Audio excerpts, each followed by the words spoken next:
महिला बस ये साबित करना चाहती थी कि दुनिया में कोई भूत या भगवान नहीं है। उसे एक अजीब विचार आया और वो अपना कैमरा लेकर एक ताबूत में घुस गई। वो एक ऐसी लाश के बगल में लेट गई जो अभी अभी मरी थी। जब सब कुछ तैयार हो गया तो उसका भाई ताबूत को पूरी तरह से सील कर देता है। लेकिन जैसे ही ताबूत के अंदर अंधेरा हो जाता है, लीजा तुरंत अपने कैमरे को रात के मोड में बदल देती है ताकि वो रिकॉर्ड कर सके कि ताबूत के अंदर क्या भयानक चीजें हो सकती हैं। दरअसल वहां एक भयानक किंवदंती प्रचलित थी कि जो कोई भी पाप करता है, मरने के कुछ दिनों बाद उसे ताबूत में भगवान द्वारा भयानक यातना दी जाएगी।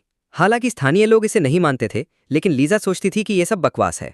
वो मानती थी कि ये सब बातें धर्म के लोग अपने अनुयायियों को डराने के लिए फैलाते हैं। और उसके बगल में मरा हुआ अमीर आदमी अपने जीवन में एक बुरा और घिनौना आदमी था, इसलिए उसने ये सब किया ताकि वो दुनिया को साबित कर सके कि ये सब भूत और भगवान झूठे हैं। जैसे ही आधी रात के 12 बजे लीजा के रोंगटे खड़े हो गए। हालांकि वो एक नास्तिक थी, फिर भी इस बंद और अंधेरी जगह में वो घबरा गई और डरने लगी कि कहीं कोई बुरी चीज ना आ जाए। लेकिन ताबूत में कुछ भी अजीब नहीं हुआ, केवल उसकी सांस लेने की आवाज और लाश की सड़ी हुई गंध थी। लीजा ने एक रात बिना किसी दिक्कत के बिताई। अगली सुबह जब उसके भाई ने ताबूत का ढक्कन खोला तो लीजा ने राहत की सांस ली। बाहर आने के बाद उसने तुरंत अपने कैमरे की जांच की और पाया कि ताबूत के अंदर वो तथाकथित यातना कभी नहीं हुई।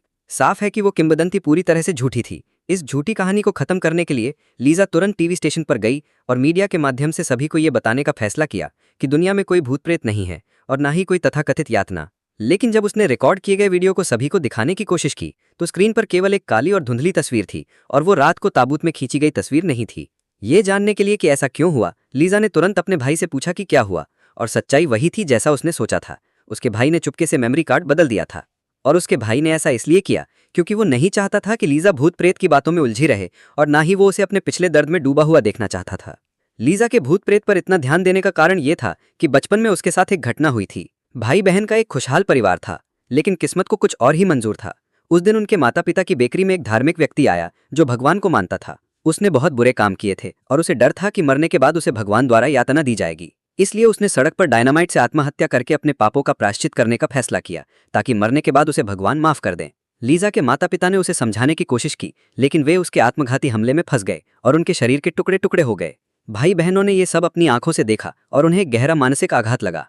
उसके बाद लीजा ने अपने माता पिता की मौत के लिए उन कट्टर धार्मिक लोगों को दोषी ठहराया और उसने भगवान के बारे में उन कहानियों को भी बकवास समझा। वो मानती थी कि अगर सच में भगवान हैं तो बुरे लोगों को उनके जीवन में सजा क्यों नहीं मिलती और मरने के बाद ही भगवान उन्हें सजा क्यों देते हैं।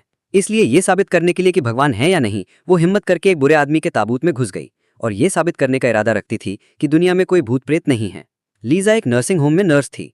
वो लाश वही अमीर बूढ़ा आदमी था जिसकी लीजा देखभाल करती थी। वो जवानी में एक बहुत बुरा आदमी था, इसलिए मरने के बाद वो लीजा के लिए उस तथाकथित यातना को साबित करने का आदर्श व्यक्ति बन गया। उसे नहीं पता था कि पिछली रात अमीर आदमी के ताबूत में घुसने के कारण उसके पीछे अजीब चीजें